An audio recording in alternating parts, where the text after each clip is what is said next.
Well, either way, I'm at. Yay, we live. What's up? In the middle of talking. What's going on? What's going on? Welcome to Philly Uncensored Sixers Sports Podcast. I'm gonna go on record.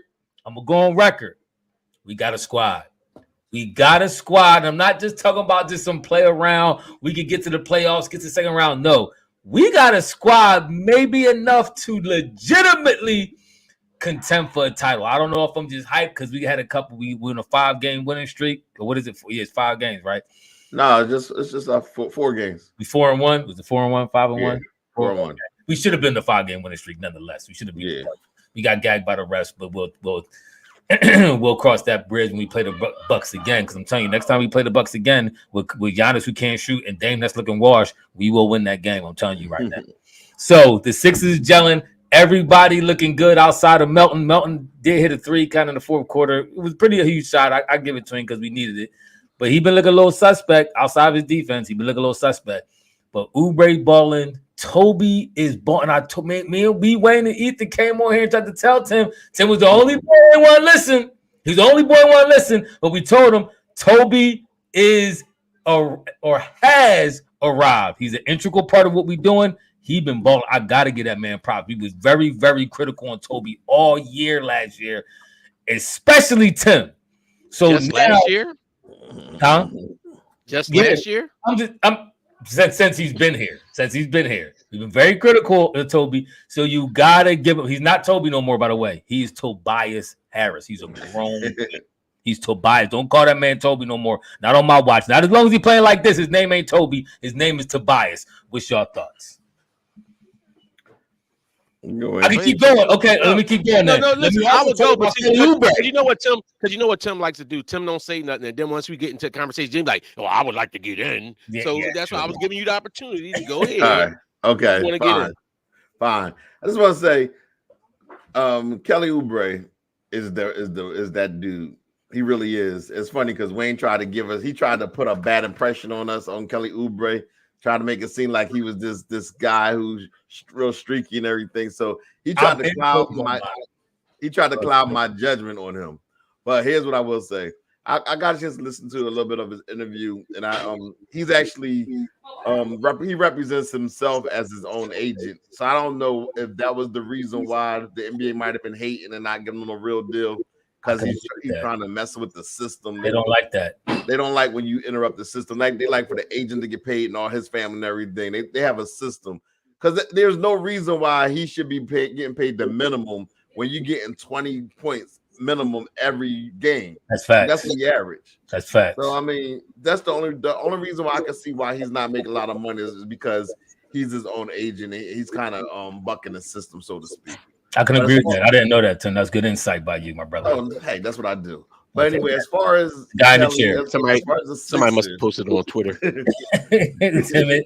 the guy in the chair. That's what he is. That's what he do. He pull up the analytics and the stats and go ahead.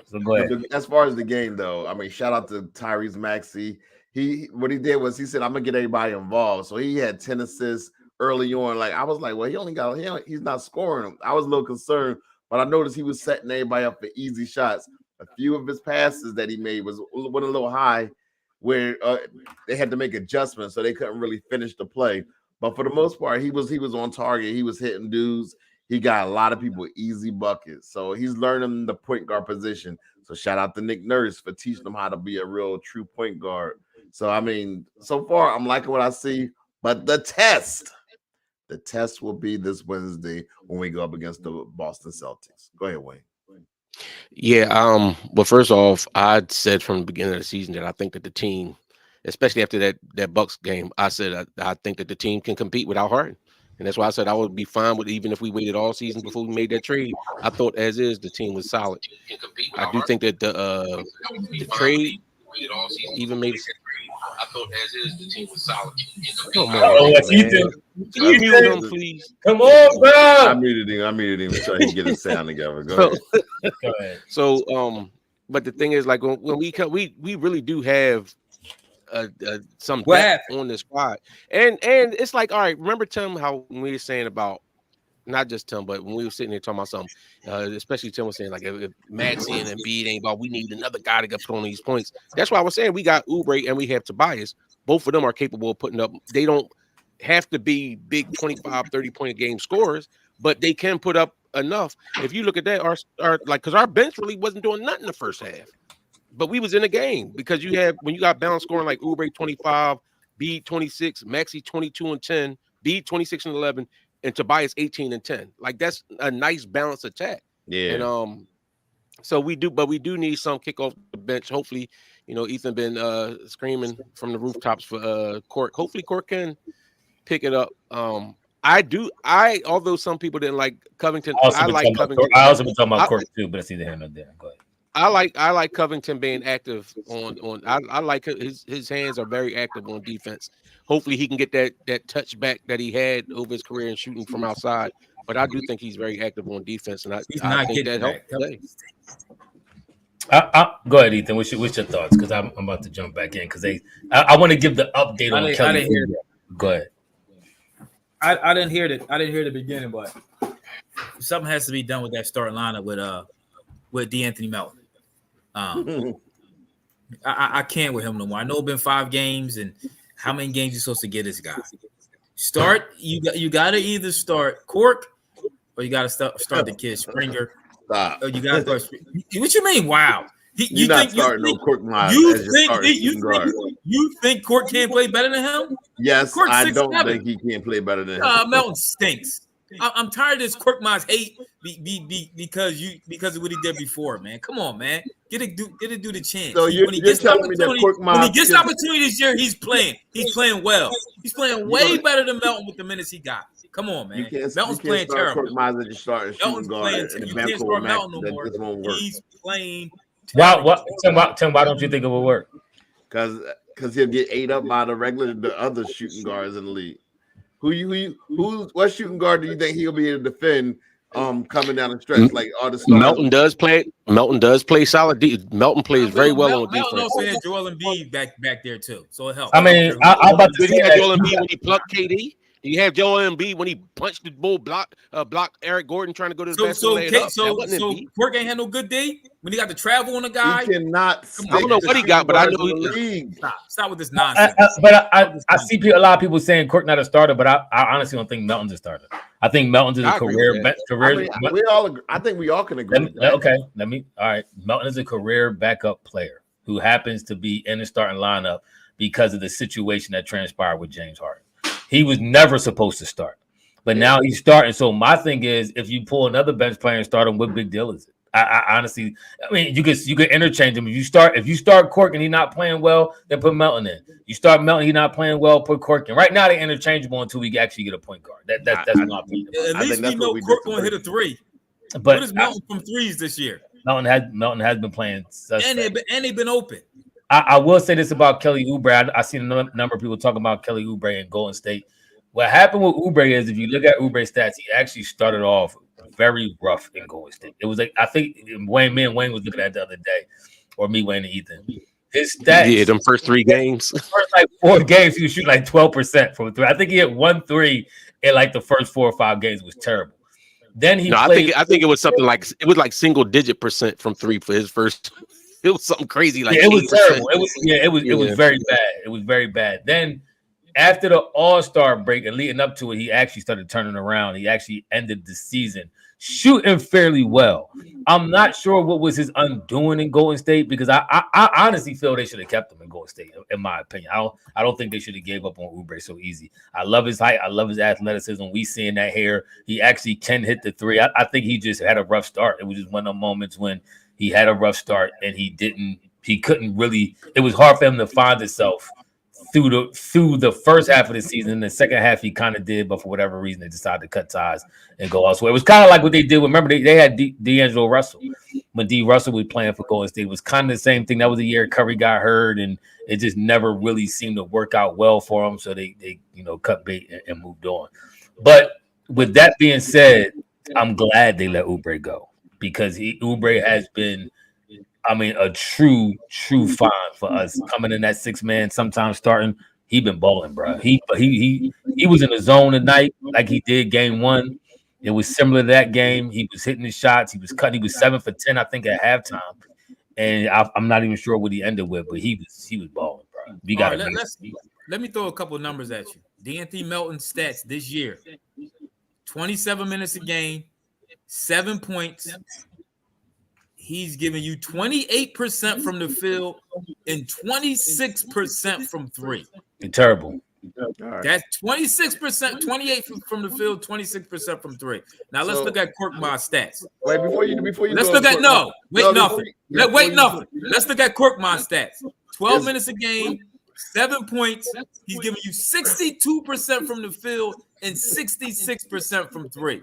For 2 games. Y'all want to sit here and tell me how good Anthony Melton is. He's Nobody terrible. The end of the year last year was terrible. What you're proposing is hot garbage, though. If you want to sit here and tell me Korkmaz can't give you better production than this, you are high. All right, somebody. We getting some feedback. What I'm proposing is Tim is high. Start Marcus Morris as your power forward and put Oubre and Maxey as a backcourt combination. That's how you have a successful starting 5. Marcus Morris might not even play. He is playing. He's delighted to be here. So he's happy to be here. He just got it. Once he's ready, he's just starting. Bob was happy to be here too, wasn't he? And he's going to be there when Embiid misses games for low management. That's when he goes in. We got some crazy feedback going on, bro.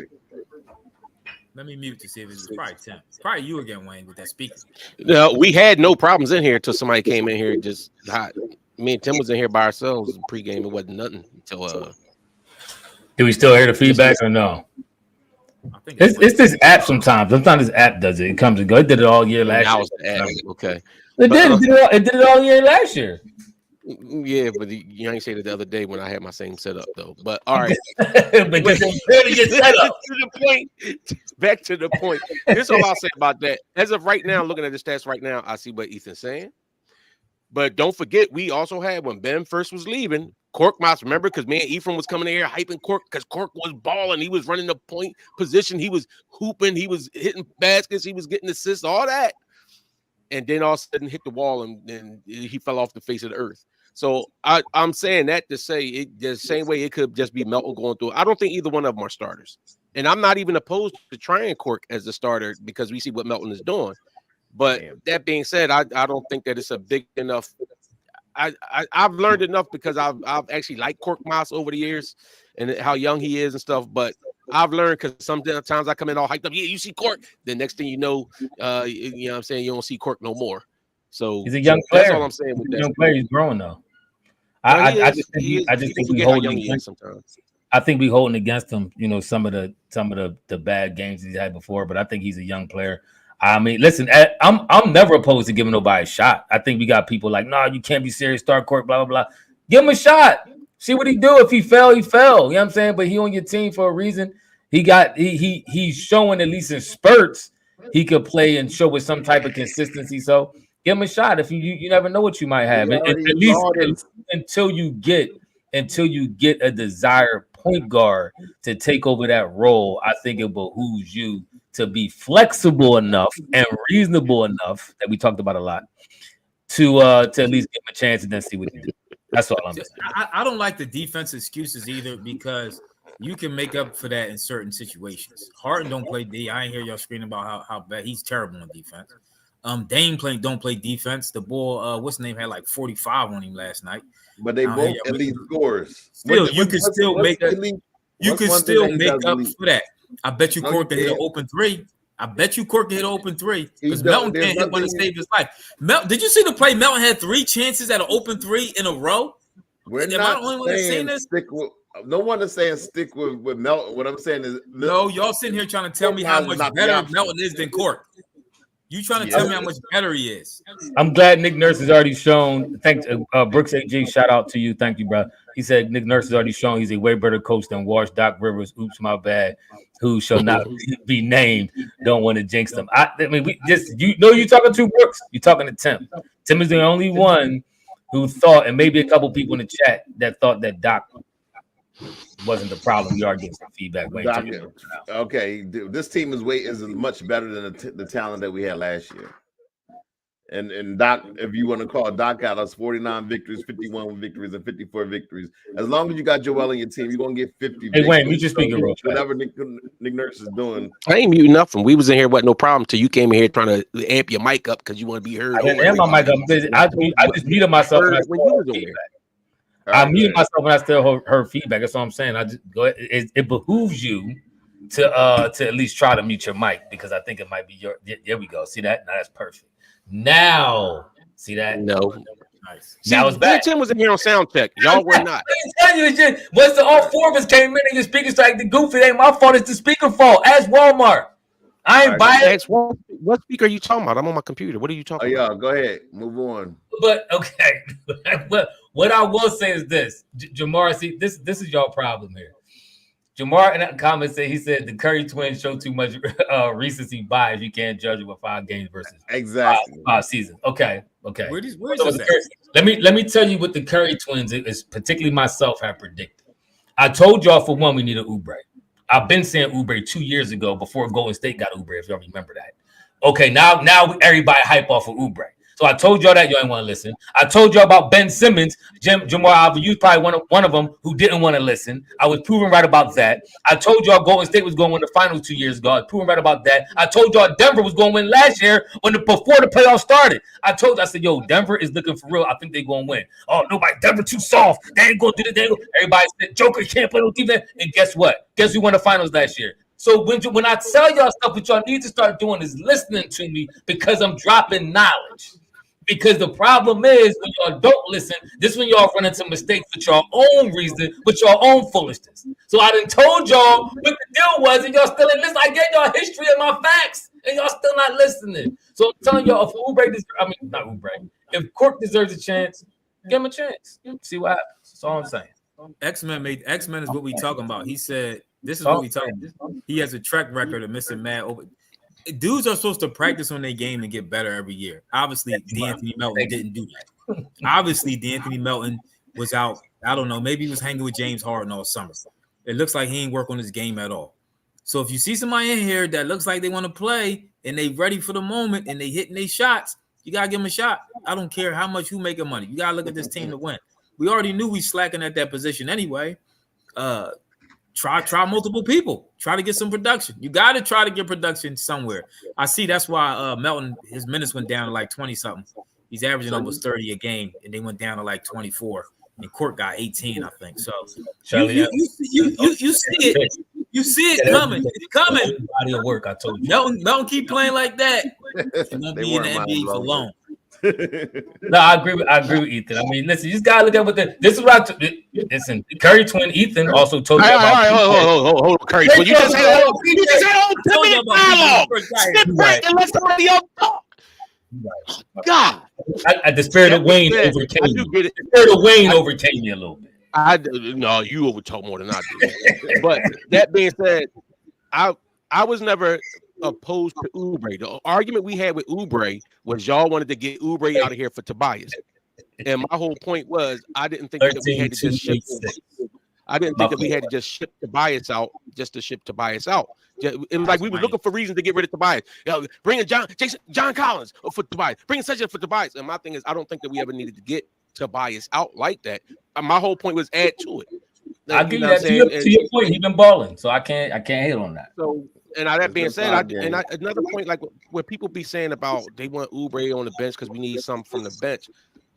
I hear you, but this my whole point is, like I said, the first half, our bench didn't do nothing, and we still was up because our starters was playing, and because Nurse don't do that Doc, I'm gonna put a whole new 5 in to play. He stair steps them in like you see for a stretch. It's like Embiid out there with Cork and who was it? That's Wayne. That's Wayne with that 5 and below, Mike. It ain't. It wasn't until you came in here. Wasn't nobody hearing no echoes. All right, let's finish saying what you're saying. Go ahead. My point is he do Tim's bull. Refer to Doc as Tim's bull from here on out. Go ahead. Because Tim bull turnovers was horrible in the first half too. KJ is better than Springer. I mean, I could believe that. But I mean, neither one of them. I've personally not seen enough of a sample size yet to say, who's what. I haven't seen KJ. I've seen him play a little bit here and there, but I haven't seen him play that much with my own eyes. However, I'm not opposed to letting nobody get no more burn. This is me. You got to see what you got in order to see how they fit with your team. I was surprised he even gave whatchamacallit the amount of burn he got Covington. Covington played some really good defense. Covington actually always play defense. I had to give Covey that. He got in there, played some good defense, got his hand in there, knocked some balls away. I think he even got a block in there. I missed his three. I don't think he hit no threes tonight. I seen him. I remember him. He missed all 3 of the threes he took. Yeah, I thought I seen him miss some threes. But other than that, I'm not opposed. Listen, I think Ethan said this before. Nurse is filling through his lineups. He's filling through the chemistry of the team, who could do what situations you could use them for, so forth and so on. And right now, he hitting on all cylinders. Nick Nurse ain't missing right now. Even the Milwaukee game, we lost because we got gagged. He hitting on all cylinders right now. And the dudes who's supposed to be doing a thing are doing a thing. Maxey doing his thing, B doing his thing, Oubre doing his thing, and Toby doing his thing. That's your big four right there. If them dudes continue to play like that, bro, we could go toe-to-toe with anybody and just get the filling dudes. You get Cork to do a little something. You get Melton, hopefully, to do a little something. You get B-Ball Paul to come in like he did tonight, do a little something. You get them do a little something dudes to do a little something, and your stars be stars, you're going to be all right. I think in the NBA, in the NFL, not in the NFL, but in the NBA, you still stars win games. And so right now, I appreciate that we are stacking victories. Now that I see we beat the Toronto Raptors who are 2-4, and then we beat a 500 team in Portland, and then who the other team we beat. So we haven't really beaten no world beaters. To me, let's stack these victories. But then we got these tests coming up. We got to see how we do against the Boston Celtics, how we do against those elite teams. That would show me. We ain't got manager. Y'all was home too much. But that would show us. He had that feedback. No way. No feedback. Surprise. I think you got to stay with Kelly, man, in the starting lineup. I know they said it was temporary until they got all the players back from the trade. Bring Morris off the bench. Kelly Oubre is playing so well, man. I mean, but why wouldn't you want to bring Morris? Like, let me ask you this. With Marcus Morris, can you get the same results that you got from PJ Tucker with Marcus Morris?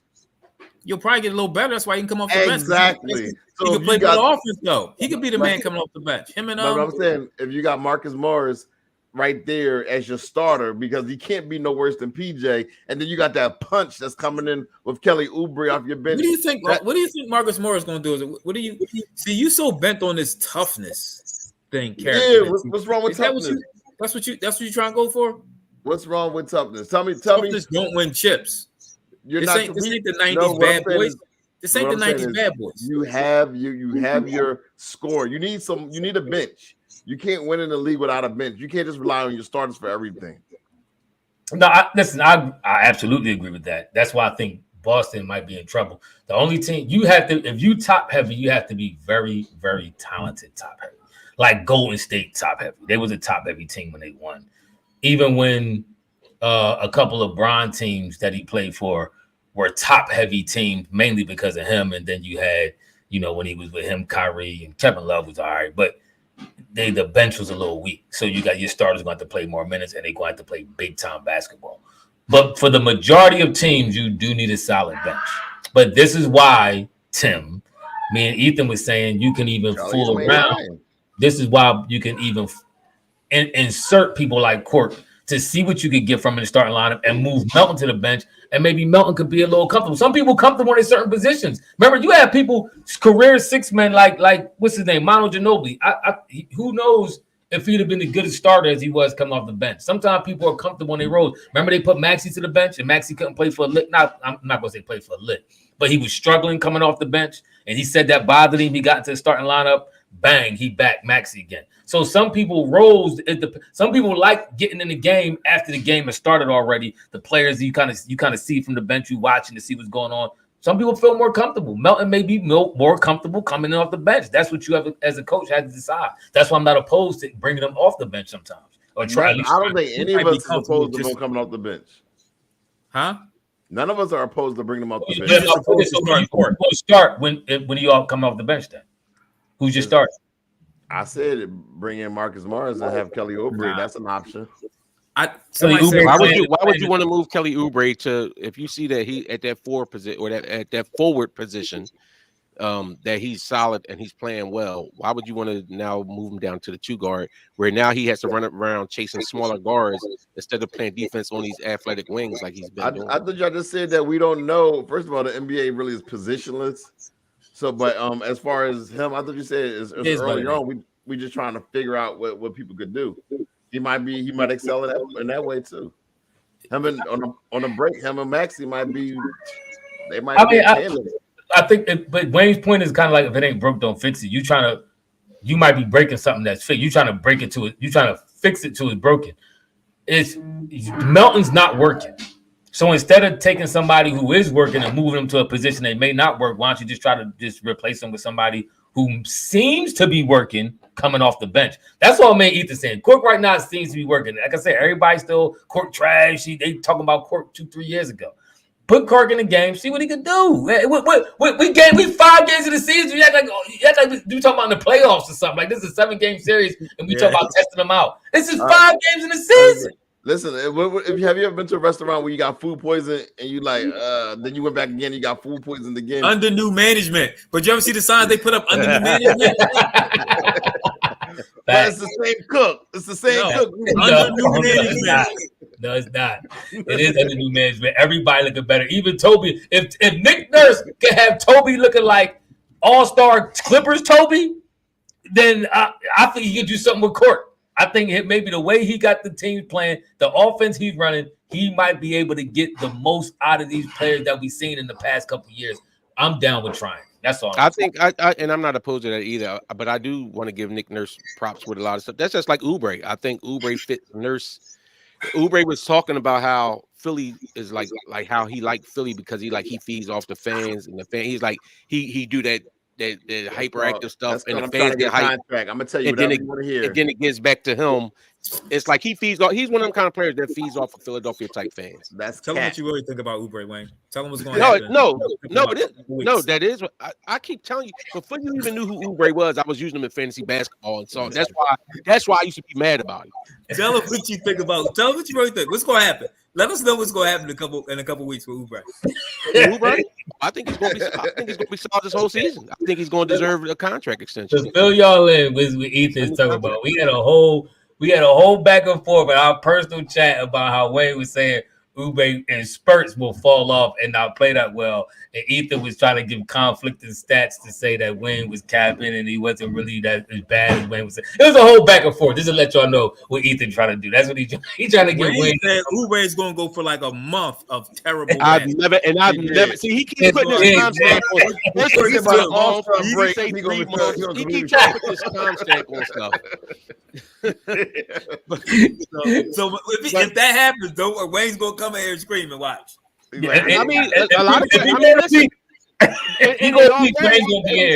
But in all fairness, that's because the same way I said Tobias was solid and everything else. As soon as Tobias had a bad game, Toby stinks. Get him out of here. Toby stinks. I had to hear this from y'all whenever Tobias had a bad game. That's true. So that's true. That's all I'm saying is I don't care about, honestly, at this point, I don't care about being right or wrong when it comes to my teams. I want to win. And to me, I look at this lineup, and I think that we're in a position where I 100% agree with you. I do want to see what we do against Boston, but I do think that we can compete with anybody. I agree with that. My thing is, Charlie, listen, I don't think y'all listening with understanding. So let me say it. Man, I think I'm speaking for Ethan. I think I'm speaking, but you're not listening. You can hear somebody and not listen to them. It's a terrible take. I think what we're saying is until you, at least what I'm saying, because I've been adamant about I think we should get like a Malcolm Brogdon type point guard or more point guard, all right, in that position. And I'm fair. Until that time, I'm okay with experimenting with somebody other than Melton who has not been playing good. Melton been playing borderline terrible offensive. His defense still been solid. I give him that. Borderline terrible offensively. I'm okay with trying it until you get another trade in here, like they said. The Bull was the dude, Harden man. The Bull is looking for our GM, de facto GM. But Bernard McCoy, thank you for the super chat, fellas. Nurse seemed a little disappointed, and Maxey, he said Maxey needs to be more aggressive and looking for a shot. He said what he said that after he said that in the interview today. I didn't get a chance to look at it. But I know he said that the other day after the game, but he might have said it today. He wants him to, because Maxey was he was deferring a lot, and that's what. That's a little alarming to me, though. That is a little alarming to me too. Go ahead, Wayne. What's your thought? Why you say that? Yeah, I say it's a little alarming because this is one of the problems we've had with Maxey over the years, where we felt like he has that potential to be that kind of player, but we talk about him being nice and like not having that dog in him, and that's like, we had where Harden and Embiid at certain times said stuff trying to pump him up. At this point, shouldn't nobody have to pump Maxey up? Maxey should be walking around with that swagger like I'm him. All right, but this is what now my alarm is a little different. I'm alarmed he said that Maxey is averaging probably close to 20 shots a game. Look here. The first game, Milwaukee shot 22 times. Second game, he shot 20. Then he shot 14, 16, and 18. That's an average of that's like 16, 17 shots a game.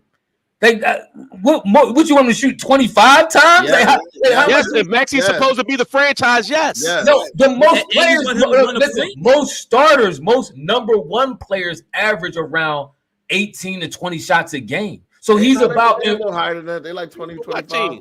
No, look at most. All right, okay, y'all keep talking, and I'm gonna go pull up the starters. I'm gonna go pull up KD. I'm gonna pull up Steph Curry, and I'm gonna pull up LeBron, and I'm gonna tell y'all what they shoot. Yeah, I kind of agree. I was thinking the same thing. Like, you want them to handle the ball, you want them to score and pass the ball out. But then saying he's not, I gotta look that up. But I don't think Bernard. But I don't think that they post the article.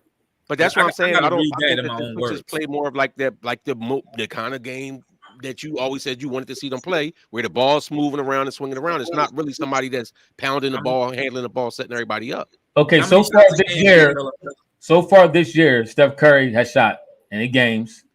All right, 15, 15, 22, 16, and 19. Now, here's the thing. Granted, go ahead. There's a caveat to that. What's that? Because just because it says 15, if you go to the foul, they don't count those as attempts. So you got to add on at least another 10 shots that he's taking. And Maxey don't even get to the line like that. So you look. Okay, so I show you. But you also have to realize Maxey isn't their number one. Beal is the number one, and he's still taking this many shots. You're wrong, my friend. Come on. Wait, here's the actual quote. Here's the quote from Nick Nurse. He said, "It's not enough. He's too good to play passively." And they made it a point to manufacture aggression for him. All right. So far this year, Steph Curry shooting the ball 17 times a game, and Maxey is shooting. What has just happened to her? And Maxey's shooting 18. Maxey's shooting the ball 18 times a game, and Steph shooting it 17 times a game this year. Then you gotta count. Then you gotta count how many times Joel Embiid is shooting the ball. Joel shooting. You got Joel shooting. You got Oubre shooting, and you got Wayne Boy shooting. So and Maxey's passing. Yeah. And Maxey, you know what you do? You take away Melton's shot attempts and you tell Maxey to shoot those. Okay, and regard the free throws, I'll pull the free throws up for y'all too as well. Since y'all want to, how'd I get Stephon Marbury? Trying to put Steph Curry. I agree, X-Man. Steph Curry is Steph Curry. Maxey's averaging 4 free throws a game, 3.6. All right, close to 4 free throws a game. So 3 free throws a game. And Curry is averaging 5.1 free throws a game. And Joel shooting the ball 22 times a game. So this is my point. So now you asking him, like Ethan said, and I talked to y'all about this on our polo chat before. I think they're asking, in my opinion, too much is being asked at Maxey all at once. When for one, he's playing incredibly well. For two, he had 10 assists today, as a matter of fact. You asked him to pass and score, and 3 we winning. We should be 5-0. So I mean, I do understand you coaching for the long term. You're coaching for the future and not necessarily for now. I understand that. This game, they're trying to change him into a true scoring guard. The assists are cool, but they want him to be like the one, like he's going to. But he's running point, right? Yeah, but here's the thing. You know, at the end of close games and the playoff games, it's harder to get the ball to the center. They're going to depend on Maxey to make them. I agree with that. So maybe you need to tell Joel Embiid, don't take 22 shots a game. But I think what Jamar is saying is, I think Jamar is making the point that he made, I agree with, that Nick Nurse wants him to be aggressive. Like it's at certain points in the game. Like, all right, put it this way: if Maxey is more aggressive tonight, if he in the first half he wasn't as aggressive. Now in the second half he did, but that's the whole thing. If he's as aggressive early on and you draw more attention, you still gonna get more passes off. But it's at certain points in the fourth quarter. Maxey turned it on again, and I'm fine with that. But I don't think that he's necessarily saying that Maxey has to get more shot attempts. He's just saying in certain parts he wants him to be more aggressive and take charge of the game. See, when that after that, I think it was the first or second game, the first game we won rather, and they asked Maxey about that being aggressive, and he said Joel was getting it going. And first of all, we understand the game. He understands Joel needs to get going early. If Joel don't get going early, he ain't gonna want to play D. We all know Joel ain't gonna want to do nothing if I'm going early. I don't agree with that. I'm gonna keep it real. So you got to keep Joel happy, right? You got to keep him going. You playing a point. Maxey coming on. You got a whole game. You can't fundamentally think somebody's gonna be aggressive for all 4 quarters. That just don't make no sense. So, well, Iverson was. No, go ahead, Ethan. Go ahead. My 5 minute cut you. So he got aggressive when it was necessary. Second half is where you close games out. He got aggressive and put games away. So I don't understand that comment at all from you. I kind of agree. And Chief Sims, I hear you say he said we not listening. I got to take a cue from my own advice.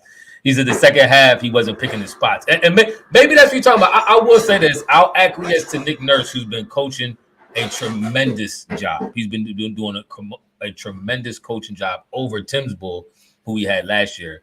So I will lean on his vision for Maxey and what he's saying. I lean on that. I respect that. I will reference this one interview. I actually just seen this interview the other day with Carmelo Anthony. And he said the best advice Michael Jordan ever gave him.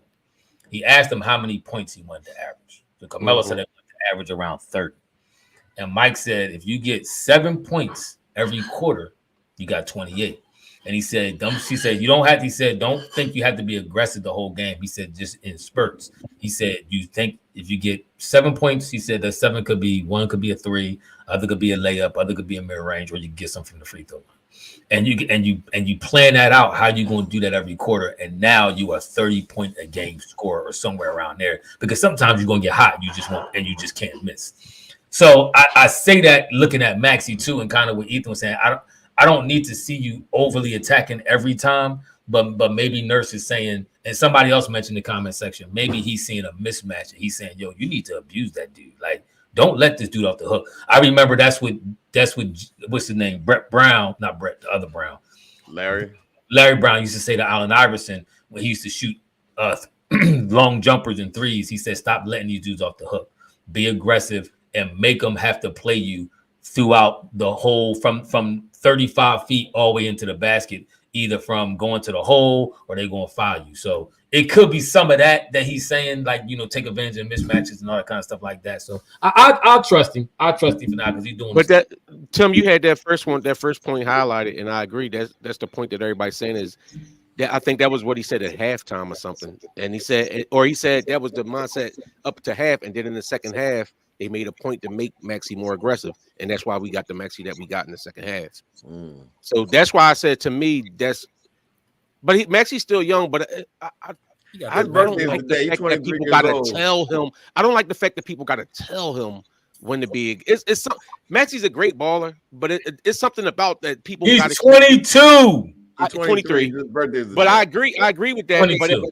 I agree with that. But it's a lot of guys that's in their 23 and stuff like that. That you tell them. But they're not playing with Joel Embiid. Remember we was doing that list of the top 5 under 25. They're not playing with Joel Embiid. Which one of them playing with? Remember we was doing it. It don't matter about that. It's about the mindset. When we were talking about the top hold on 1 second.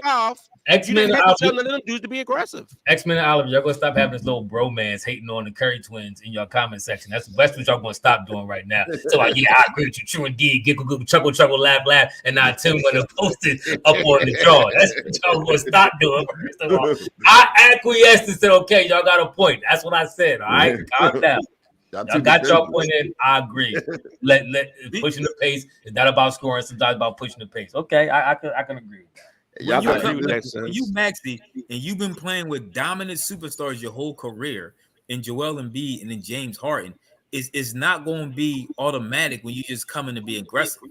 You know what I mean? You got to because last year they was telling them to do the same thing. Those dominant superstars. Jordan was telling Maxey, and Jordan Poole came in with all the confidence in the world. Exactly. And Jordan Poole is not trash. Jordan Poole, I went from that bull to. I'm not gonna say complete garbage, but he's definitely a disappointment. That's because he's overdoing it now. But exactly. DX relish. Exactly. Yeah. That's what I'm saying. DX relish, and he still has that Wayne superstar Joel Embiid on his team that he still has to acquiesce to. He still demands the ball. You mean Tim Bull? Tim Bull did do that to Maxey. Tim Bull did that. No, I know X-Men. I know. I love it. That's why I'm here all the time. Tim Bull Doc set Maxey back mentally. No, he didn't. Doc was telling Max to do the exact same thing. No, he wasn't. Oh my God. Doc didn't tell nobody to be aggressive. All he told him to be aggressive was Harden and Beal. That's it. James Harden just told you he was the system. He so did. You think Max gonna get the ball from him? He still was telling them. No, that was James Harden's problem because he felt like he was being passive and passing the ball to people and he didn't want to. X-Man Kobe different. You can't compare Maxey and Kobe. Sometimes Kobe's a generational talent. As much as I give Kobe fans grief sometimes, who I think do a little too much hyping on Kobe, Kobe was a different type of animal. But what they say, Jordan Poole is not it on the Is that I'm reading right? On the Wizards. You know who else came in and they had that passive mentality was Bron. Remember when Bron came in? You talking about generational talents. All I'm just saying when you're talking about certain players. Bron was on the cover of Sports Illustrated calling him the chosen. Okay. When what's his name? When Mitchell came in the league, he didn't come in there saying he got to do this. He came in aggressive. He was coming in the league aggressive. I get it. He was supposed to shoot. Huh? He was the only one on the team. He was supposed to shoot. Wasn't nobody looking at Donovan Mitchell being that type of talent when he came in the league? Wasn't nobody looking at Donovan Mitchell being that type of talent? The only player looking to score would be a little different. Can I ask y'all a question? What's that? If Jimmy Butler becomes available and the Heat is tanking, I don't want to mess with the chemistry on this team. There's no chemistry. We're too new. You right, X-Man. But some people had that instinctively, and some people do have to be coached up without thinking that. I guess I took offense to Wayne kind of saying that it felt problematic to Wayne that you cut. No, it's not a big time problematic. But my thing is, if everybody keep telling you that bull, you the franchise, you ain't got to keep telling certain dudes. You ain't if you on the field or you on the court and you playing, and they come to you like, understand, he's humble. I hear that every day. They come to you. If they come to you, he's humble. Like if they come to you and they say you that bull, we need you to step up and be that bull. You the franchise. Are you gonna have to be told every other game to be aggressive? You gonna look at it like they telling me they want me to be that ball? I'm gonna turn up. Jimmy would be perfect fit, King man.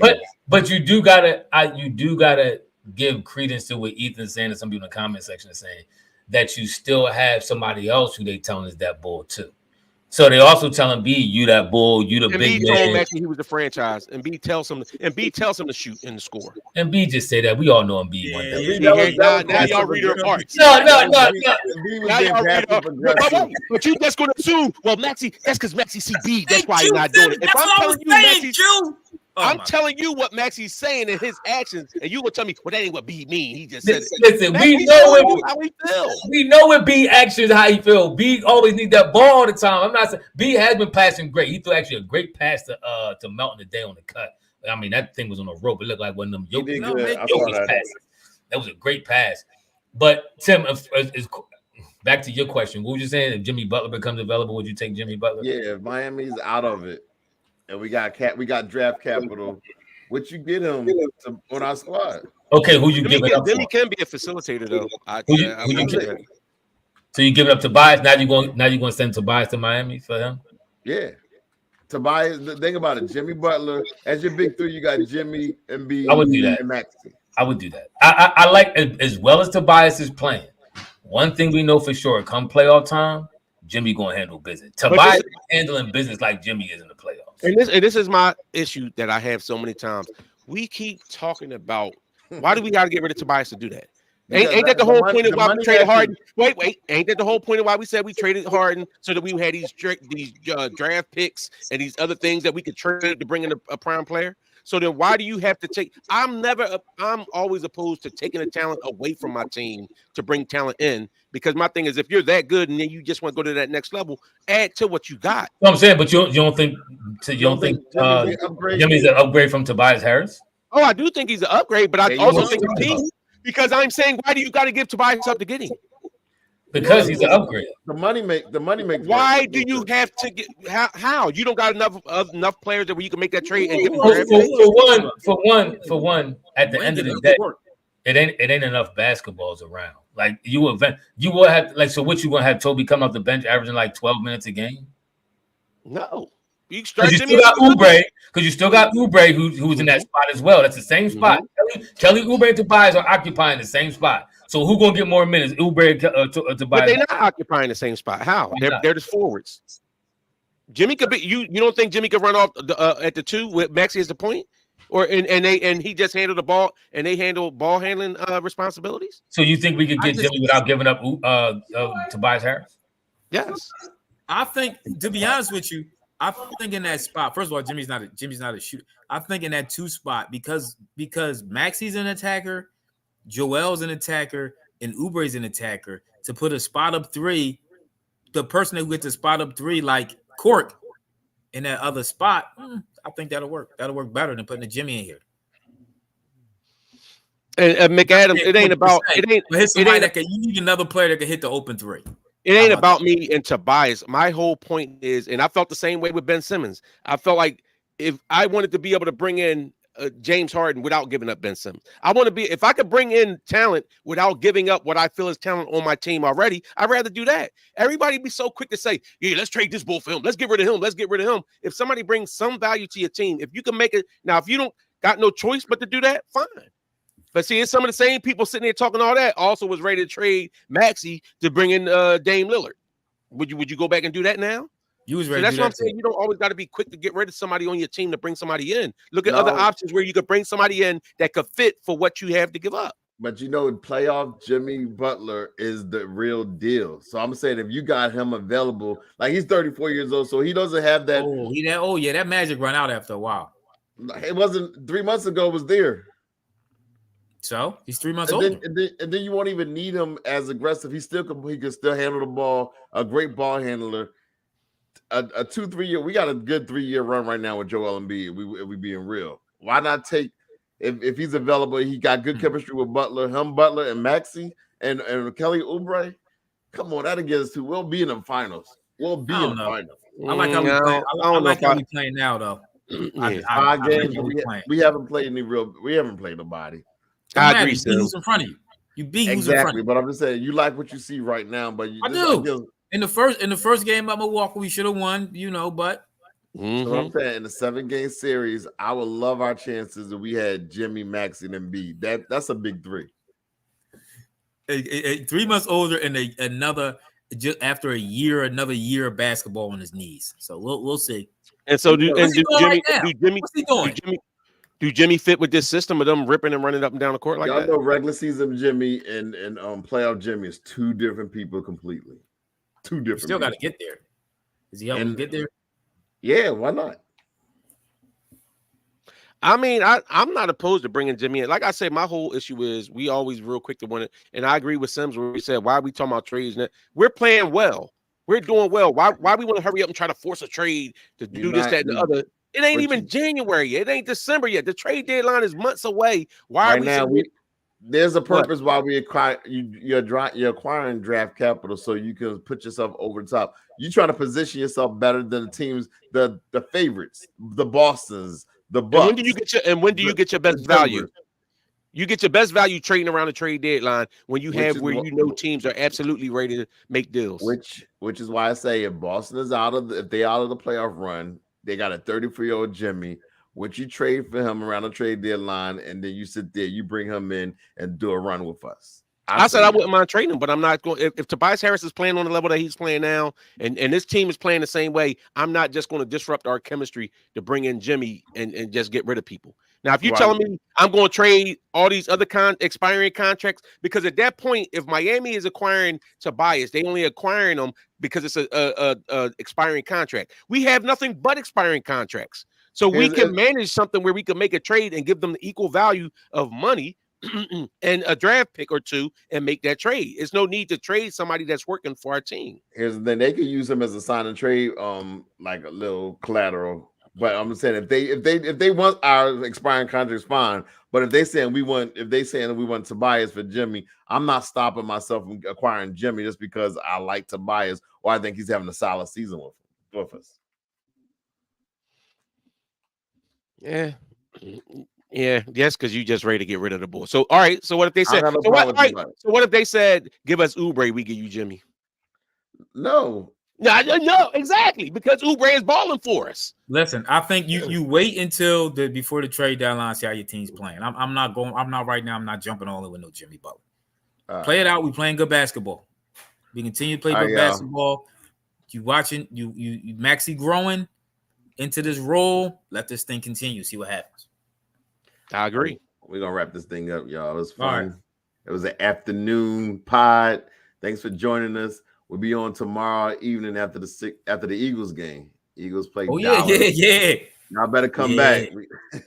Hope it ain't no Dallas. I hope it ain't no Dallas fans in the chat. The boy Marcus Morris said 1 out of every 5 people in Philly is a Dallas fan. Did he say that in that interview? I think it's true though. There's a lot of Is he Dallas the Dallas fan or is his twin the Dallas fan? It might be 1 out of 10. I think it's his twin. Oh God, shit. Yep, they go Charlie Young. There we go. No, all right. Somebody block Charlie Young. Yeah. He got to get spanked. Put him on 30-second timeout. Yeah, 30 seconds. All right, y'all. Like, comment, and subscribe, and hit that notification bell. We're gonna catch y'all in our next podcast. All right, peace. MOC. Oh.